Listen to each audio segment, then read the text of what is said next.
est très intéressante de participer avec les étudiants de la FEV et surtout de mettre en place un projet qui va être défini avec les élèves de A à Z. Ils sont acteurs de leur projet et aussi compositeurs. C'est important, ça développe donc le sens civique des élèves et surtout cela les responsabilise pour les projets qu'ils auront à mener dans leur vie future.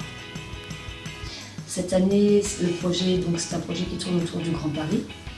Ce sujet a été choisi donc par M. Laurent, principal de l'établissement, parce que nous sommes aperçus que la mobilité était un vaste problème au niveau des élèves de 4e et 3e qui ne voulaient pas quitter la ville de Magny pour pouvoir poursuivre des études dans d'autres communes.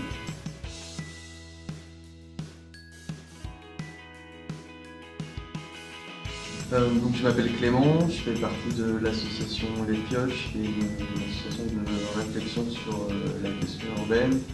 Alors, qu'est-ce qu'une carte sensible ?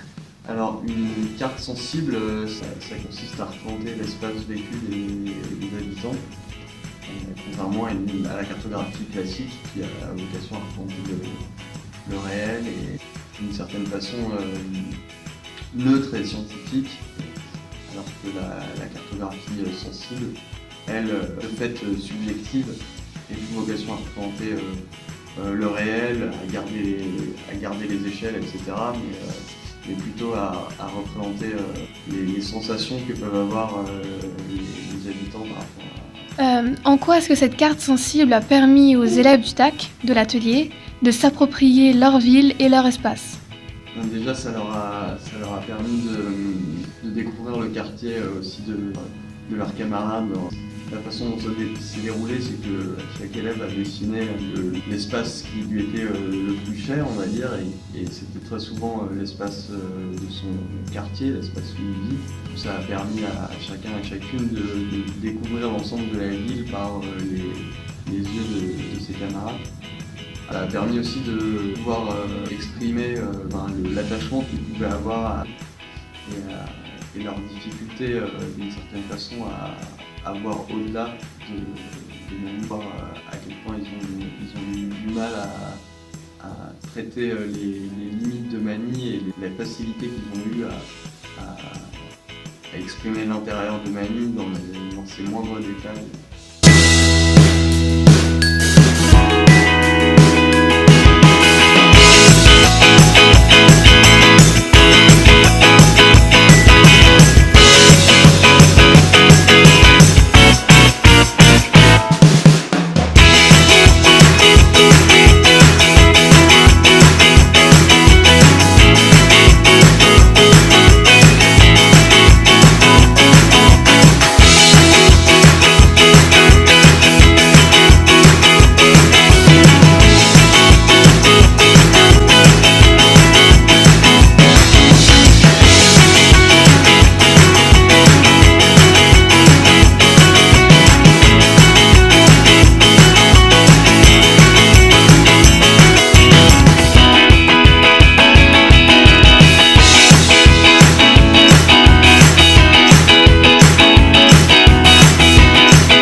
Pouvez-vous définir le projet du Grand Paris ?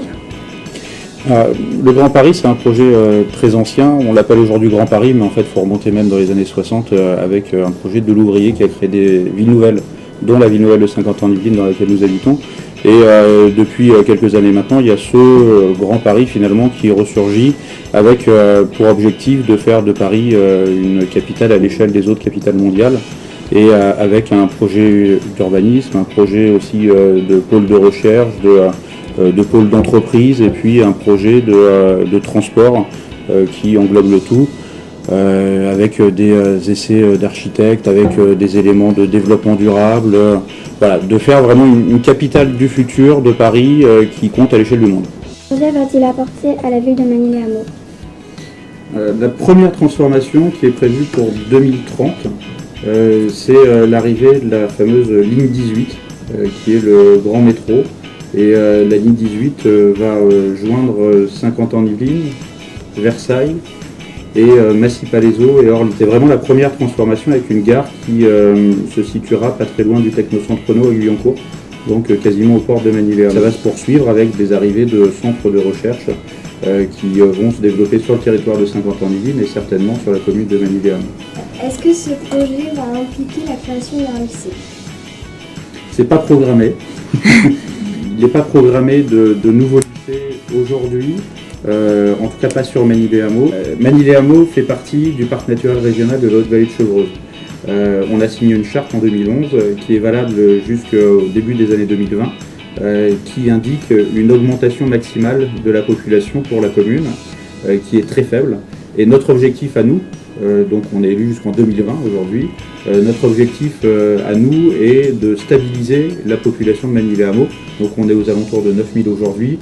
Ça n'a pas vraiment évolué depuis 1995. Et il faut savoir que toutes les terres que nous avons, qui sont libres finalement d'urbanisation sur la commune, sont protégées aujourd'hui. Donc on ne peut pas construire en dehors des lieux déjà urbanisés. Est-ce que ce projet va impliquer une augmentation de la pollution de l'air sonore et visuel? Faire développer le réseau des transports en commun, puisque qui dit des transports en commun, c'est plusieurs personnes qui n'utiliseront pas la voiture particulière. C'est quelque chose qui est assez difficile dans la topographie des lieux où on est, avec les vallées autour, etc. On travaille aussi sur le rapprochement de l'agriculture avec les lieux d'habitation. C'est le projet qu'on a d'agriculture bio de proximité ici à Manille-et-Hameau. L'objectif étant que les habitants trouvent à manger vraiment à proximité pour éviter justement les longs transports de nourriture qui existent aujourd'hui en France. Et on a aussi sur l'ensemble des logements qu'on crée à Saint-Quentin-en-Yvelines, mais aussi à Manille-et-Hameau, on travaille sur des économies d'énergie. Tous ces éléments-là font partie des réductions de nuisances vis-à-vis de notre environnement. Et après, pour la ligne 18, ça ne va pas gêner les habitants, si ça passe à côté des habitations? Alors, c'est un combat que je mène en ce moment. J'avais encore une réunion qu'une partie de la ligne 18 soit en aérien, sur le plateau de Saclay, et notamment sur le passage à Manille-et-Hameau, le long du golfe national. Et c'est là qu'a priori, ça irait en souterrain à partir de là, pour ensuite traverser Saint-Quentin-en-Yvelines et aller jusqu'à Versailles. C'est quelque chose contre lequel je me bats. Contre lequel aussi j'appelle les habitants à se battre avec nous. On aura une réunion publique à Manille-et-Hameau en juin, normalement dans le cadre de l'enquête publique, donc tout le monde peut s'exprimer sur ce sujet, et avec mes collègues maires de Châteaufort et de Villiers-le-Bac, et aussi de Saint-Aubin qui nous rejoint, on a demandé aux responsables de la Société du Grand Paris qui met en place l'investissement de ce grand métro, mais on a aussi fait une lettre au Premier ministre Manuel Valls pour leur demander de mettre en souterrain cette partie-là. On considère que c'est essentiel pour préserver les paysages. On est quand même à l'entrée du parc naturel régional chez nous, pour préserver aussi des nuisances sonores et pour préserver d'éventuels développements aussi dans les années futures. Il ne faudrait pas que dans 50 ans on se dise finalement c'est gênant de l'avoir en aérien, il faudrait le mettre en souterrain et là ça va coûter encore plus cher. Il faut qu'on prévoie l'avenir, toujours. Le projet qu'il y a, c'est je crois que c'est à 7 ou 8 mètres de haut, avec des pylônes très régulièrement. Voilà. Ça va gâcher la vie. C'est exactement ce que je leur dis. franchement, viens à la réunion publique sans problème. Manille-et-Hameau est une ville entre le rural et l'urbain. Est-ce que ce projet va faire basculer la ville dans l'urbain? Non. C'est vrai qu'on est une commune qui a les deux visages. Voilà, c'est une ville à la campagne, si on veut. C'est un esprit de commune à échelle humaine, avec un environnement autour qui est exceptionnel, mais en même temps avec des services dignes d'une ville. Voilà, ou en tout cas, on essaye au maximum. Notre projet est clairement de maintenir ce cadre. Possible, simplement il faut bien qu'on puisse se loger à un moment donné, et il faut absolument qu'on puisse à côté du logement préserver ces terrains agricoles pour pouvoir nous nourrir aussi. Donc c'est du coup le compromis qu'il faut réussir à trouver, densifier dans les zones qui sont déjà construites et à côté préserver au maximum les espaces naturels mais aussi les espaces agricoles. C'est notre projet. Maintenant une question qui pas tellement dans le Grand Paris, mais qu'est-ce que vous pensez du collège Albert Einstein? Moi, j'y suis allé au collège Albert Einstein.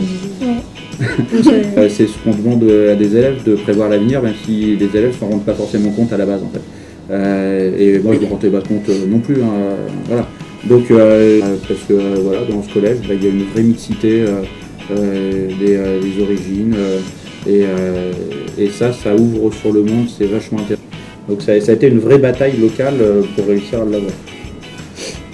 Aujourd'hui, ça fait quasiment 10 ans qu'on demande sa rénovation au département. J'ai envoyé, je suis élu 4, 5 courriers au conseil départemental maintenant, parce que ça s'appelle comme ça, mais au département, pour leur demander où ils en étaient sur le projet de rénovation. Parce qu'il y a un projet de rénovation qui existe, paraît-il, depuis un certain temps. Sauf que moi j'ai demandé à le voir, à vérifier que dans le projet de rénovation est bien incluse toute la partie de développement durable, donc que la rénovation soit accompagnée sur les économies d'énergie, parce que c'est construction années 70, donc les économies d'énergie à l'époque on n'y pensait pas, donc aujourd'hui il faut aussi y penser, et que au niveau de l'ensemble des infrastructures ça soit actuel aussi. Sur la forêt aussi, on a un peu peur pour la forêt et tout ça. D'accord. Parce que, en fait, ce qui est tout ça, T'es où toi? au buisson. D'accord. Et donc, du coup, je vois des champs et tout quand je me lève. J'aimerais pas qu'il y ait des grosses habitations à la place. Enfin, parce que j'habite aussi à côté de la forêt, donc après, s'il n'y a plus de forêt, tout ça. Tu sais, voilà. Là, on va prendre, tu vois, le quartier du Buisson ici. Oui. À la base, par rapport au premier Grand Paris, on va l'appeler comme ça, le premier grand projet, dans le schéma régional, on avait toute cette bande qui reste ici. Et là, ça devait continuer après dans l'Essonne, sur Gif-sur-Yvette, à travers les bois. Ça, c'était le projet dans les années 70. Et dans les années 70, tout ça, c'était rempli. De bâtiments. C'était le projet années 70. Enfin, 60. Ils ont tout rasé? Voilà. Hein? C'était un projet. Hein. C'était un projet. Mais le projet années 60 de l'ouvrier, qui a été le fondateur en quelque sorte de toutes les villes nouvelles, c'était tout le plateau de Saclay. Ça s'est jamais fait comme ça. Et aujourd'hui, le projet Grand Paris reprend ces éléments, mais simplement dans ces éléments, toutes les terres qui sont au milieu là sont sacralisées. Donc ne seront pas construites. C'est des terres agricoles.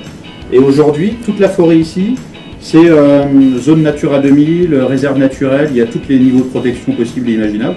Donc c'est impossible d'y toucher, c'est une forêt domaniale qui entoure totalement Manille-les-Hameaux puisqu'elle vient juste ici. Et après, nous, tout ça, c'est dans le parc naturel. Et on est intégré dans le projet Grand Paris, dans Paris-Saclay, on y est intégré par uniquement cette partie-là. C'est-à-dire qui est de l'autre côté de la vallée de la Mérantaise et qui est la partie face au golfe. Et en gros, c'est la frange avant la descente dans la vallée. Et là, à cet endroit-là, qui est face au golfe, si on a des entreprises qui viennent s'installer, on les prend. Et qui a besoin quand même et qui souhaitent rester à Manille-les-Hameaux. Donc à terme, ça sera construit. Mais quand on dit à terme, c'est 2030. Voilà. Ah oui. Oui, c'est à terme. C'est à terme. On aura vers 42 ans. 2030 peut-être pour terminer, en tout cas au moins jusqu'ici, pas forcément en dessous. Voilà. Parce qu'on garde ces réserves justement pour pouvoir répondre aux besoins de la population. Et en équipement un petit peu comme ça, extérieur, il y a des choses pour vous qui manquent aujourd'hui, que vous voudriez voir, ou en service même. Vous trouvez ce qu'il n'y a pas ici et qu'il faudrait. Voilà, à la place de maison loisirs qui a été détruit, il faudrait faire un magasin de vêtements, quelque chose comme ça. Ça n'a pas été détruit, hein. Maison et loisirs. Oui, non, il est parti. C'est longue histoire. Vous êtes des citoyens très impliqués dans votre vie. Oui, je vois que On a fait l'interview ensemble. c'est vachement bien parce que souvent, moi on m'avait dit, quand j'étais au collège, on m'avait dit à une époque, vous êtes trop jeune pour comprendre ça. Et à l'époque, il y avait un projet qui voulait construire en fait toute la zone ici, mais d'un coup, avec des immeubles, etc. Voilà. Et moi, je lui avais dit à l'époque, je trouvais ça nul, etc., etc. Et on m'avait dit, vous êtes trop jeune pour comprendre. Et finalement, je vois que vous posez des questions super intéressantes sur l'avenir de Manille, quoi. Donc, Si vous avez d'autres questions à terme, ou même si vous voulez participer à des réunions, etc., sans problème, quoi. Participer. Des réunions publiques. Vous allez voir, on va terminer au conseil municipal à la fin de la journée. Alors, il n'y a pas de séance aujourd'hui, mais la prochaine a lieu le 18 ou 19. C'est public. Il n'y a pas de conseil des jeunes. En fait, Pas encore. j'avais été président du conseil des jeunes le seul moment où ça existait, quand j'étais au collège. Et puis en même temps, on s'était dit, on peut aussi s'intéresser à la vie de notre commune et donner notre avis sur les projets que les adultes font. Et donc, on avait donné notre avis. Sauf que notre avis n'était pas le même que les élus de l'époque. Et c'est là que je me suis vu répondre, vous êtes trop jeune pour comprendre. Voilà. Donc du coup, après, j'ai été voir Jacques Lolioz et j'ai travaillé avec lui. Voilà. Une dernière question, parce qu'après, vous avez cours. Mais oui, mais c'est dommage en fait qu'il n'y ait plus Maison Laser, parce qu'on peut acheter des fournitures, des choses comme ça. Maintenant, il faut descendre. Oui. Alors, Intermarché est en train de s'agrandir. C'est les travaux qui sont en cours.